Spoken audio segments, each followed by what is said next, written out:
안녕하십니까. 경제와 사회 문제를 데이터로 쉽게 풀어보는 미스터 큐 TV입니다.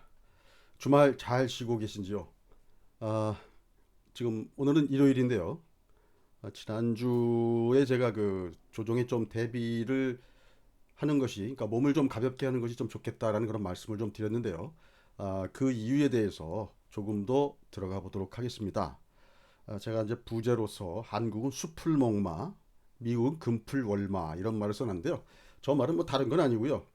아직까지도 이런 패턴을 모르시는 분들이 많아요. 제가 그 방송하면서 여러 차례 말씀을 좀 드렸지만 한국은 위클리 옵션이 목요일 날 만기고요. 미국은 위클리 옵션이 금요일 날 만기입니다. 근데 이제 미국 애들이 어쨌든 우리 시장에서 메이저로 활동을 하기 때문에 한국 시장 항상 수요일 날이 플러스 나면 목요일 날은 꼭 마이너스 나오는 그런 흐름이 나오고 있습니다. 지난주에도 그랬었죠. 미국은 제가 말씀드렸죠. 금요일 날은 얘들이 항상 자기네들 만기는 좀 그 해피하게 만드는 경향이 있다. 그래서 금풀 금요일은 플러스 그 다음에 월요일 날은 마이너스 낼 일 있으면 월요일 날로 미룬다. 뭐 이런 말씀을 한번 드린 적이 있습니다. 그래서 이런 그 패턴이 높은 확률로 반복되고 있기 때문에 좀 알고 계시는 게 좋을 것 같습니다. 자, 그 얘기를 들어가 보도록 하겠습니다. 일단 한국 시장 점검을 좀 해보고요. 그 다음에 미국 시장 점검. 미국 시장은 제가 매일 그 보여드리는 인덱스들이 있죠. 달러 인덱스, 미국제 10년물, 그 다음에 빅스, 스큐, 스콜레이셔 이 정도 보여드리고 있는데 이 인덱스를 가지고 한번 좀 그 점검을 한번 해보고요. 그 다음에 조정 여부에 대해서 한번 점검을 해보겠습니다. 미국 시장 점검 쪽에 보면 달러 인덱스와 미국제 10년물을 빨간색으로 제가 표시했는데요. 제가 이제 저거를 주, 부로 나눈 겁니다. 그래서 이제 보조 차트, 보조 지표들, 밑에 것들은 보조 지표고요. 위에 것들은 어떤 주 지표라고 말씀을 좀 드릴 수가 있겠습니다. 그러니까 중요도로 따지면 달러 인덱스나 미국제 10년물이 더 중요한 그 주요 그 인덱스가 되겠습니다. 그리고 이제 한국 시장 점검에 대해서 지난주 변동성은 제가 위클리 옵션 때문이다라고 써놨는데 많은 분들이 그 지난주에 한국 시장의 변동성에 대해서 왜 변동성이 이렇게 생겼는지, 왜 미국은 그렇게 많이 흔들리지 않는데 우리 시장만 왜 이렇게 많이 흔들렸는지를 모르시는 분들이 너무 많습니다. 이게 증권사 계신 분들도 마찬가지고요. 그래서 뭐 저도 증권사에 있었지만 뭐 증권사에 있는 사람들이 그 파생이나 뭐 이런 걸 다 잘하는 건 아닙니다. 그래서 지금 이런 것들을 모르시는 분들은 지난주 변동성이 위클리 옵션 때문이라는 것을 잘 이해하기가 좀 쉽지 않으셨을 겁니다. 일단 이렇게 우선 좀 말씀을 좀 드리고 들어가 보겠습니다. 이거는 지난주 금요일 날 우리나라 코스피 200 선물의 1분봉입니다. 지금 보시면 아침에 대충 한 10시에서 10시 15분 사이에 우리나라 그 확진자 수가 발표가 되죠. 질본에서. 여기 보시면 아침에 높이 시작을 해서요. 여기서 플러스권에서 유지가 되다가 쭉 밀렸다가요. 요건 뭐 어쨌든 10시에 나오는 숫자에 대한 어떤 그런 우려 때문에 쭉 빠졌다가 다시 또 너무 많이 빠진 것 같으니까 올라가죠. 여기서 확진자 수가 나오니까 내려갔습니다. 근데 확진자 수가 나왔는데 전일보다 아주 큰 폭으로 늘어난 게 아니니까 다시 또 재차 올랐다가 빠졌다가 여기서 바닥 다지고 여기서부터 쭉 이렇게 올라가는 흐름을 보입니다. 이 올라가는 흐름 가운데 뭐 우리나라에서도 두 가지 정도 뭐랄까요 시장의 상승을 도울 만한 재료들이 나왔죠. 그 중에 하나가 이제 공매도 금지 연장 검토. 이 부분은 뭐 어쨌든 시장에서 이거 당연히 연장할 걸로 그 투자자들이 알고 있기 때문에 이건 뭐 그렇다 치고요. 대주주 요건 완화 검토. 지금 현재 10억 이상에서 3억 이상으로 지금 대주주 요건을 강화한다는 어떤 그런 그 정부의 어떤 그 계획이죠. 지금 그 완화한다는 거는 뭐 예를 들어서 10억에서 3억으로 낮추는 거를 일단 10억에다 묶어놓고 좀 이제 뭐랄까 좀 뒤로 미룬다라는 어떤 그런 얘기가 될 수도 있겠습니다. 그래서 이런 것들이 좀 이게 올라갈 때 나왔던 그런 내용들이고요. 여기 보시면 우리가 보통 이런 패턴을 어, 머리가 있고요, 양쪽 어깨가 있는 이 보통 헤드 앤 숄더 형 그 패턴이라고 하는데 여기서 보면 헤드 앤 숄더 패턴이 나와서 여기서 이렇게 그 상승이 완성되고 하락으로 전환하는 어떤 그런 흐름을 생각할 뻔했는데 여기서 한 번 더 상승이 나옵니다. 여기서 또 이 뭐랄까 이 1분봉 가지고 매매하는 단기 매매하시는 분들 여기서 또 한번 많이 속으셨을 것 같은데요. 여기서 제가 보기에는 약간 좀 페이크 같은 그런 느낌이 나는데 이런 흐름이 한번 나고 여기서 쭉 흘러내렸습니다. 자, 그런데 여기서 지금 보시면 대주주 요건 완화 검토는 이거는 사실은 10억에서 3억으로 낮추는 게 뭐 나름대로 영향은 줄 수가 있겠지만 제가 보기에는 시장의 어떠한 그 어떻게 보면 그 뭐 예를 들어서 방향을 바꾸는 그런 재료는 아니라고 보거든요. 왜냐하면 연말에 주식을 보통 그 투자자들이 개인 투자자들이 연말에 주식을 파는 이유는 뭐 10억, 3억 때문에 파는 게 아니거든요. 어쨌든 그 대상이 되든 안 되든 뭐 제가 우스갯소리로 얘기합니다만 연말에 주식을 파는 사람들은 대주주 요건에 해당되지 않는 사람들이 주식들을 판다라는 그런 얘기를 합니다.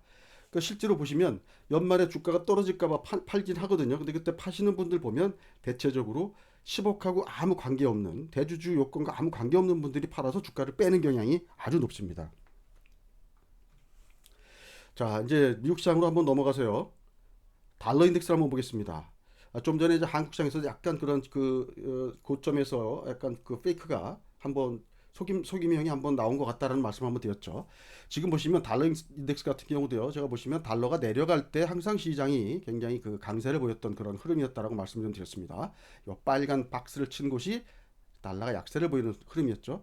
지금 보시면 7월 말부터 시작해서요. 8월 달에 보면 여기서 좀 박스권 흐름이 나오고 있습니다. 박스권 흐름. 여기를 좀 여기 보시면 지금 요 빨간 박스에 들어간 곳이 일단 상승하는 흐름이고요. 여기 보시면 상승하고요. 상승하고 상승하는데 올라갈수록 어떻습니까? 지수가 올라가면 올라갈수록 어쨌든 위에서 누르는 힘도 크니까 상승 각도가 좀 뭐랄까 완만해지죠. 자, 요거는 지금 제가 한 달간 그 달러 인덱스를 지금 보시면 어, 그 한 달간 차트를 한번 본 겁니다. 여기 보시면 여기가 7월 30일이죠. 7월 30일부터 시작해서 지금 8월 달 쭉 흐름을 보고 계신데 지금 보시면 아까 요 점 그램에서 여기 박스권에서 움직인다고 말씀드렸죠. 박스권에서 여기 92.5 약 92.5에서 뭐 93점 뭐 94가 좀 안 되는 수준 범위 내에서 지금 움직이고 있었는데 여기도 요게 조금 약간 좀 뭐랄까요 속임형 같은 느낌이 좀 납니다. 마치 깨고 내려갈 것처럼 하단을 깨고 내려왔다가 다시 들어 올리고 지금 반등 나오고 있는 상황인데 자 그래서 US 달러 인덱스 같은 경우도 지금 보시면 지금 이 박스권 내에 머물 것인지 아니면 이 박스권 상단을 뚫고 위로 올라갈지 요거 잘 지켜보셔야 됩니다. 이 달러 인덱스가 어쨌든 시장 방향을 결정하는 굉장히 중요한 팩터이기 때문에 일단 달러 인덱스 한번 보셔야 되고요. 자, 달러 인덱스 하나 말씀드렸습니다. 자, 요거는 이제 스냅샷인데요. 지금 보시면 S&P 500 그림입니다. 지금 보시면 이게 이제 단일 거래된 모양들이죠. 지금 보시면 S&P 500이 3,397포인트로 끝났죠.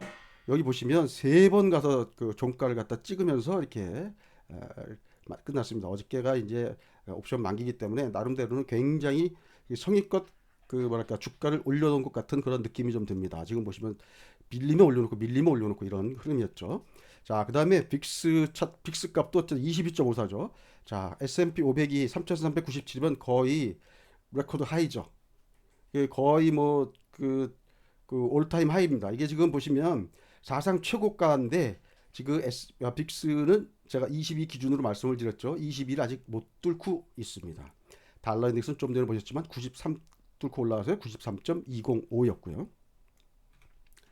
자, 미 10년물 국채 수익률입니다. 지금 보시면 여기 지금 8월 달 들어서 급히 올라가다가 지금 조정을 받고 있는 그런 상황입니다. 그래서 지금 약 0.64% 정도 지금 되고 있습니다.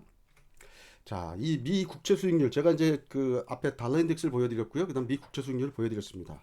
지금 미국 시장에서 또 시장을 판단하는 기준 중에 아까 이제 달러 인덱스 갖고도 이제 설명을 좀 드렸지만 미국의 금리를 가지고도 시장을 좀 설명을 드릴 수가 있을 것 같거든요. 자, 실질 금리라는 게 있고 명목 금리라는 게 있는데 좀 전에 보여드렸던 미 10년물 국채는 명목 금리죠.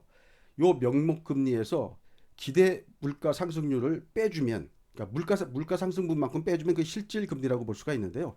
예를 들어서 지금 명목 금리가 0%인데 명목 금리가 0%인데 어 0.5라고 하죠. 명목 금리가 0.5인데 기대 물가 수익률이 약간 2.0%가 물가 상승률이 있을 것 같다. 그러면 이건 하면은 얼마가 나오죠? 마이너스 1.5가 나옵니다. 그러니까 실질 금리는 마이너스 금리가 되는 거죠. 실질 금리가. 자, 실질 금리가 마이너스 금리가 되면 돈을 갖고 있으면 안 되는 거죠. 그러면 돈 이외에 나머지 자산 쪽에다 배팅이 들어가야 되는 겁니다. 반대의 경우 예를 들어서 지금 물가 상승률 앞에 마이너스가 붙었기 때문에 물가가 만약에 내려가 버리면 물가가 예를 들어서 디플레가 나와서 이게 마이너스 1.0이 된다 그러면 이건 어떻게 됩니까? 여기가 플러스 1.0이 되겠죠. 그러면 여긴 플러스 1.5가 됩니다. 플러스 1.5가. 그러면 금리가 플러스 1.5이기 때문에 위험자산 쪽 갖고 있는 것보다는 오히려 그냥 현금만 갖고 있어도 돈이 되니까 오히려 현금을 확보하는 그런 흐름이 나올 수 있다라고 말씀을 좀 드리는 겁니다. 그래서 지금 보시면 전에도 이제 한번 말씀드렸지만 요 전 그림으로 다시 들어가세요. 이렇게 금리가 올라가면 시장이 경기가 좋아진다라는 물가가 올라간다라는 어떠한 그러한 그 신호라고 볼 수가 있다 말씀드렸죠. 얘도 금리가 올라가긴 하지만 이 금리 올라가는 것보다 물가 상승에 대한 기대가 더 커지기 때문에 실질 금리는 마이너스 폭이 더 커진다고 말씀을 좀 드렸습니다. 근데 예를 들어서 어, 물가하고는 관계없이 얘만 만약에 올라간다고 그러면 명목금리만 올라간다고 하면 이거는 시장이 엄청난 위험이 될 수가 있죠. 자, 실질 금리는 명목금리 빼기 물가 상승률이라고 말씀드렸습니다. 그러면 시장에서 이 금리가 좋은 쪽으로 영향을 미치려면 물가 상승 요인이 발생돼야 됩니다. 그게 이제 뭐냐면 경기가 회복되거나 성장이 회복되면 일단 물가가 올라간다고 보는 것이지요. 이건 뭐 너무나 당연한 거고요. 두 번째로는 이런 현상이 벌어지지 않는다고 하더라도 우리가 보통 핵심 소비자라고 하거든요. 에너지하고 식품 등을 핵심 소비자라고 합니다. 이제 보통 저희가 커머더티 시장에서 이제 이런 거래하고 있는 품목들인데요.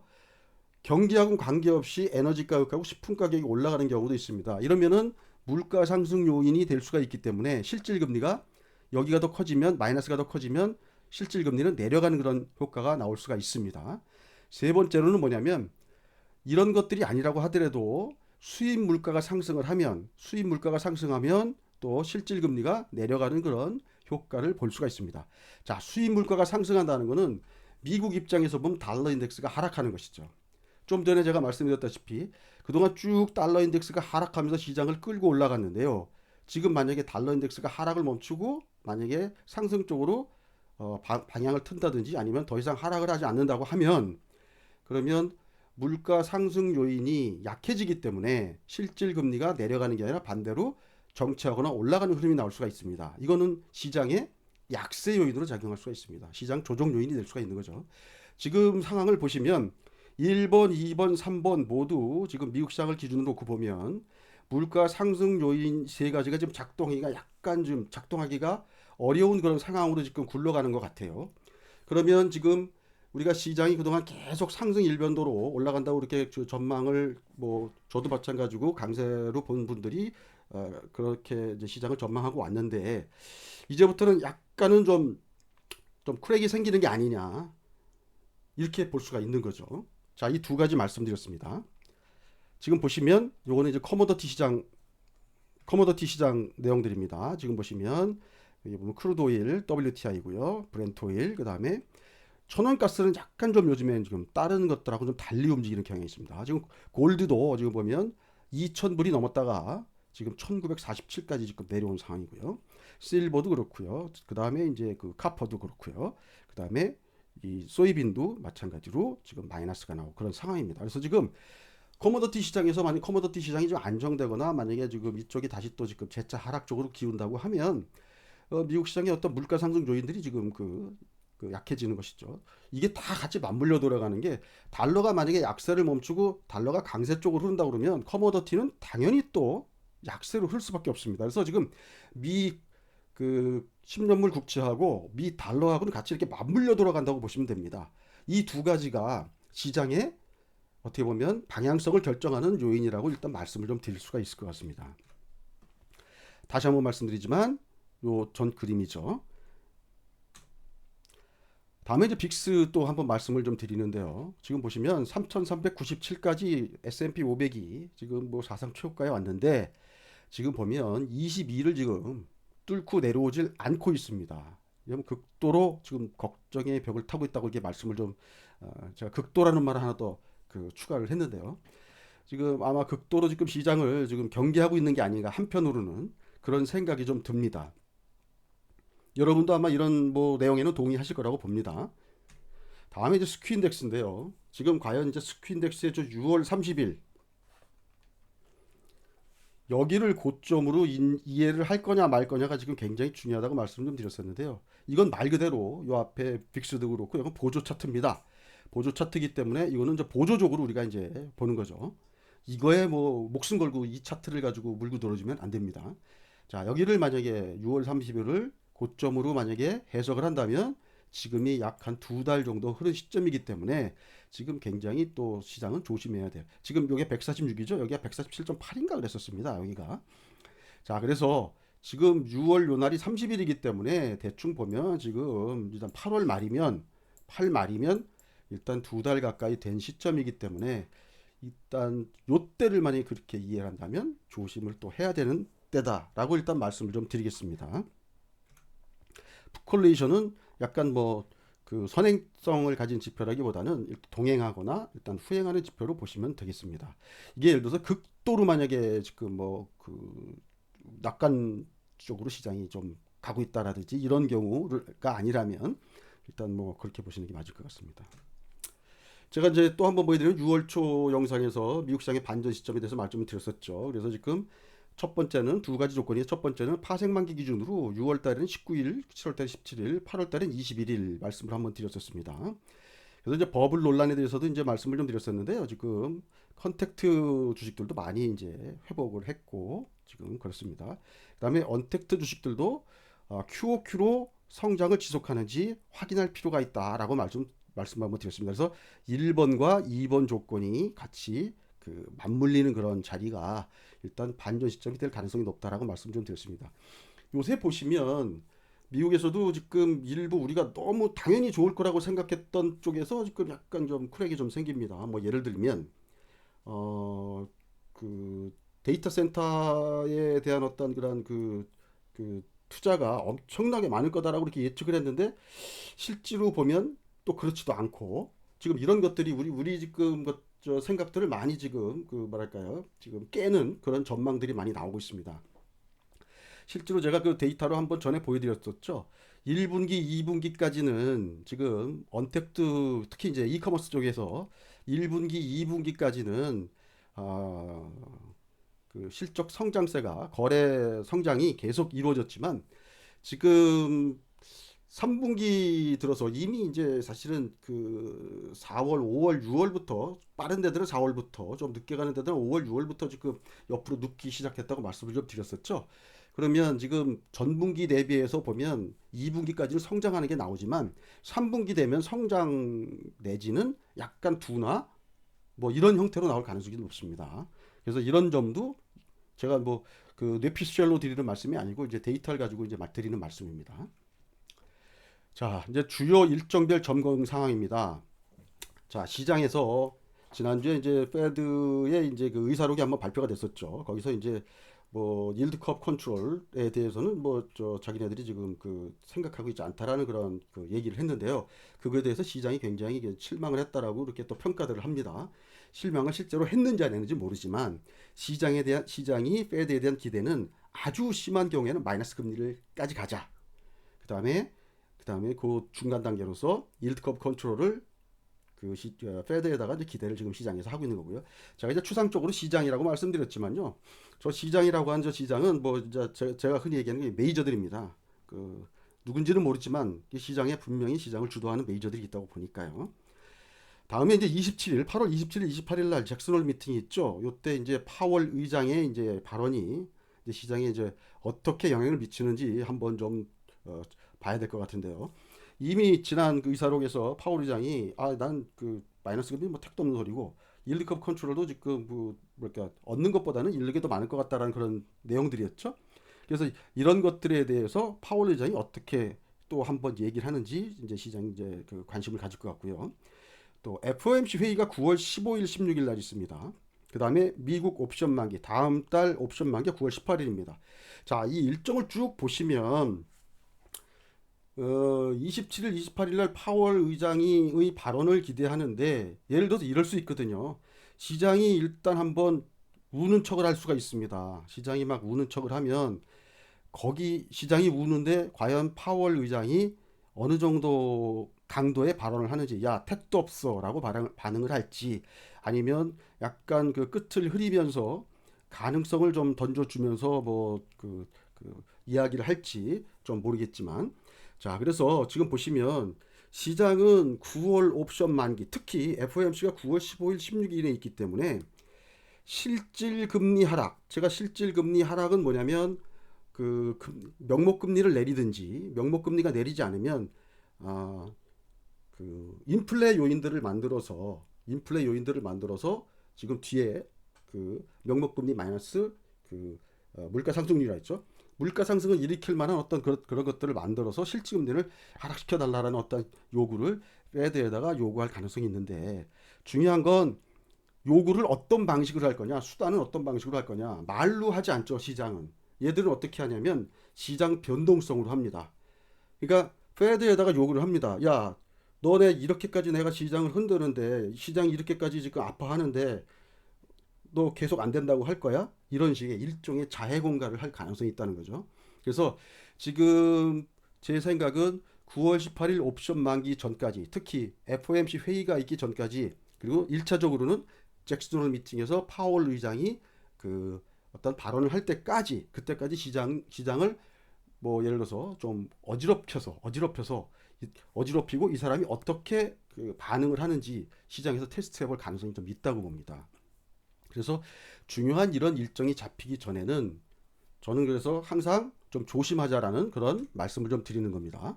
자, 그래서요. 한국과 미국 시장이 과연 이제 동행이 유효한가? 지금 이제 지난주에 이미 이제 한국과 미국 시장의 동행이 일단 살짝 깨졌었죠. 그러니까 같은 방향으로 움직이지 않는 날이 많았었습니다. 그 이유는 뭐냐면 한국이 이제 확진자가 급증하고 나서 그래서 이제 동행에 노이즈가 발생했다고 이제 보여지고요. 특히 이제 한국은 숲을 목마입니다. 수요일 날은 플러스고요. 목요일 날은 마이너스 나오는 이게 위클리 옵션 때문에 나오는 아주 전형적인 패턴입니다. 미국은 금요일 날은 좋게 끝나죠. 프라이데이는 그린으로 끝나고요. 먼데이는 레드로 만드는. 미국은 오르는 날이 그린이고 빠지는 날이 레드죠. 그래서 금풀 월마 이런 패턴을 보이는 경우가 많습니다. 그래서 월요일 이후에 페드에 대한 시장 기대, 그 다음에 여기에 대해서 답을 듣기 위한 우당탕탕 흐름이 나오는지 확인하실 필요가 있고요. 만약에 그런 우당탕탕 흐름이 만약에 나오지 않고 또 뭐랄까요? 페드 의장이 시장을 달래는 그런 발언을 하면서 시장이 좀 뭐랄까 안정을 찾으면 괜찮겠는데 그런 안정 확인 시까지는 좀 몸을 좀 가볍게 할 필요가 있겠다라는 생각이 좀 듭니다. 그리고 만약에 몸을 가볍게 했는데 시장이 만약에 조정이 나온다면 이게 아시다시피 그냥 시장이 완전히 끝나는 시장이 아니죠. 그러면 그때부터는 뭘 해야 되냐면 내가 가면 길이 된다 라고 할 정도의 회사들을 골라야 됩니다. 우리는 글로벌 탑 티어 기업을 발굴해야 됩니다. 이렇게 이런 글로벌 탑 티어 기업들이 좋은 가격에 만약에 도달하면 그때는 또 우리가 확보해놓은 현금으로 공략을 하면 아주 또 행복한 연말을 맞이할 수가 있겠죠. 그래서 뭐 제가 생각하기에는 좀 이런 내가 가면 길이 된다는 건 뭐냐면 제가 아무리 버선발로 산길을 다녀도 길이 안 나옵니다. 근데 불도저 같은 놈이 와가지고 한 번만 지나가면 그건 아주 진짜 탄탄대로가 되죠. 그래서 힘없는 애들이 아무리 떠들어봐야 소용없습니다. 힘 있는 애들이 지금 한번 확 굴렀을 때 그때 길이 되는 거죠. 그래서 우리나라에도 보면 글로벌 탑 티어 이 길을 낼 수 있는 어떤 그런 실력과 능력 그다음에 가능성을 가지고 있는 기업들이 전 다수 있다고 보여집니다. 그런 기업들을 요 시기에 대충 윤곽은 다 나왔죠. 어떤 회사들인지 그런 회사들이 우리가 생각하는 착한 가격, 좋은 가격으로 올 때 그런 종목들을 선별해서 매수하는 어떤 그런 기회로 삼아야 된다고 저는 그렇게 생각합니다. 그래서 다시 한번 정리해서 말씀드리면 다음 주 이후에 이런 조정이 나올 가능성이 있다고 저는 이제 보여지는데요. 지난 금요일 날도 올라가는 시장의 조정에 대비하기가 사실 좀 심리적으로 굉장히 좀 뭐랄까요? 그 불편하죠. 하지만 반대로 생각해 보면 그 올라가는 장에서 이렇게 뭐랄까요? 현금을 마련하기가 사실 더 쉽고 좋은 거 아니겠습니까? 막 떨어진 장에 현금 확보하려는 건 사실 그것처럼 힘든 게 없죠. 그래서 약간 일장일단이 있습니다. 어느 시기에 내가 좀 뭐랄까 현금 확보를 좀 하느냐라는 부분이. 근데 중요한 거는 다음 주에 만약에 그런 어떤 그 일정들을 앞두고 그 시장이 그럼에도 불구하고 안정되는지 한번 보시고요. 그럼에도 불구하고 안정되는 흐름으로 간다 그러면 다시 또 그 시장의 그 흐름대로 또 같이 붙는 거고요. 근데 이제 어쨌든 제가 보기에는 확률이 그 일단 그 좀 흔들릴 확률이 좀 높다고 저는 보니까 일단 그런 것에 대한 대비를 좀 하자는 그런 그 제안을 드리겠습니다. 오늘 뭐 좋은 얘기를 못 드리고 뭐 이렇게 말씀드려서 그런데요. 이건 뭐냐면 지금 조정이 어쨌든 더 큰 상승을 내기 위한 조정이라고 본다면 더 건강한 상승을 위한 어떤 조정을 하는 거로 본다면 그 희망을 가지고 그리고 대응하시면 될 것 같습니다. 이상 미스터 큐 TV였습니다. 감사합니다.